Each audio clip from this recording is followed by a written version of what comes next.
महाराज जी, क्या भगवत प्राप्ति के लिए नाम जप के साथ दीक्षा लेना जरूरी है? क्या सबको दीक्षा आवश्यक है? जैसे हम दीक्षा ले लेते हैं तो फिर गुरु के अनुशासन में हमारा जीवन हो जाता है। हमारा मन एक तरफ चला जाता है कि हमारे वो गुरुदेव हैं और हमारी ये उपासना है। नहीं तो मन की जो दशा है वो बड़ी विचित्र है।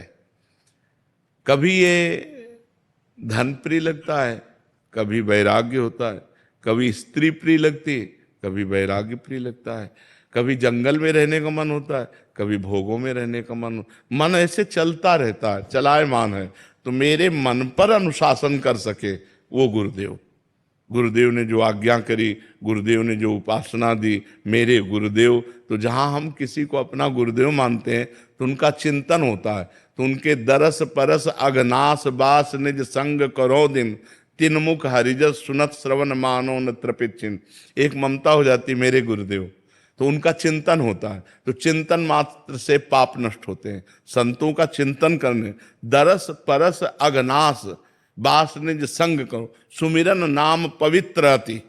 उनका सुमिरन करना, उनका नाम चिंतन आ जाना, उनका रूप चिंतन आ जाना गुरु जी का, इससे सारे पाप नष्ट हो जाते हैं। और ध्यान मूलम गुरु मूर्ति, पूजा मूलम गुरु पदम, मंत्र मूलम गुरु वाक्यम, मोक्ष मूलम गुरु कृपा। इसलिए जो नाम जप करते हो उसी को गुरुदेव के द्वारा जब मिलता है तो उसकी विशेष महिमा होती है। और गुरुदेव के द्वारा मिला ही हुआ है।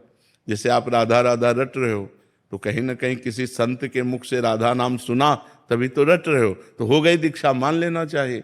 जैसे पूज्य श्री कबीरदास जी को हमने पढ़ा कि रामानंदाचार्य जी से दीक्षा लेनी थी और वो संभव नहीं हो रही थी, तो वो काशी के घाट में सीढ़ियों पे लेट गए। तो 4 बजे तड़के गंगा स्नान करने जाते थे, वो अपने चिंतन में थे, तो पैर पड़ा कबीरदास जी की छाती में। जी देखा उनका बेटा राम राम, बोले गुरुदेव राम राम, बस उसे ही दीक्षा मान ली और बड़े सिद्ध महापुरुष हुए। तो अब जैसे कहा जाता है राधा राधा रटो, अब मान लिया राधा राधा ये हमारे गुरुदेव और इनके मुख से निकला हुआ राधा नाम, हो गई दीक्षा। मानने की है, और एक कंठी बंधा लो, तिलक लगा लो और मनमानी आचरण करो तो कोई शिष्य हो गए क्या? वो तो नरक जाना पड़ेगा। पापाचरण करो तो नरक जाना पड़ेगा। बात समझ पा रहे हो?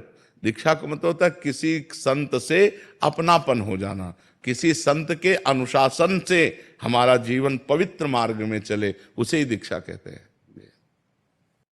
महाराज जी, कुछ लोग घबराते हैं कि फिर हम एक नियमावली में बंध जाएंगे, फिर एक मतलब क्योंकि मन का हाँ, स्वतः अगर आप किसी संत की नियमावली में बन जाएंगे तो माया से मुक्त हो जाएंगे।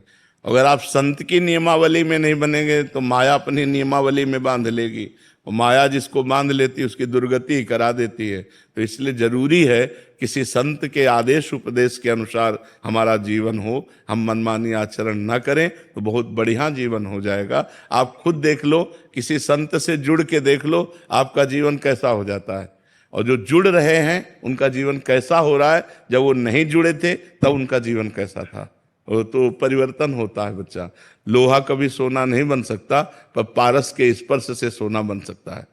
तो पारस है संत जन और समाज है जैसे लोहा। तो संत जन जब उनको वाणी के द्वारा छूते हैं, दृष्टि के द्वारा देखते हैं, हृदय से संकल्प करते हैं, तो समाज का परिवर्तन शुरू हो जाता है।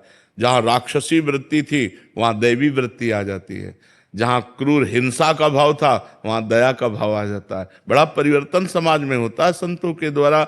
जो भगवान के कृपा पात्र जन होते हैं उनके द्वारा समाज का बड़ा सुधार होता है। तो संत हमारे गुरुदेव हैं, और जब हम उनसे ममता कर लेते हैं तो हमारा मंगल हो जाता है। हमें डर लगता है कि यार हमसे कोई गलती हो गई, उनके सामने जाएंगे, वो जान जाएंगे, वो डांटेंगे। नहीं भाई, हम गलती नहीं करेंगे, हम कोई पाप नहीं करेंगे, तो हमारा बचाव हो जाता है। और ऐसे जैसे मन में आया मन मानी तो भजन कर रहे हैं, कभी भोग भोग रहे हैं, कभी जो, क्योंकि मन ही है। अब मन के ऊपर शासन कौन करे? तो मन के ऊपर शासन करने वाले गुरुदेव हैं। इसलिए गुरु दीक्षा आवश्यक है, गुरु शरणागति आवश्यक है। भगवान ने स्वयं संदीपनी जी को गुरु बनाया। यदि गुरु बनाने की आवश्यकता ना होती तो भगवान को क्या आवश्यकता है गुरु बनाने की? जिनकी श्वासों से चारों वेदों का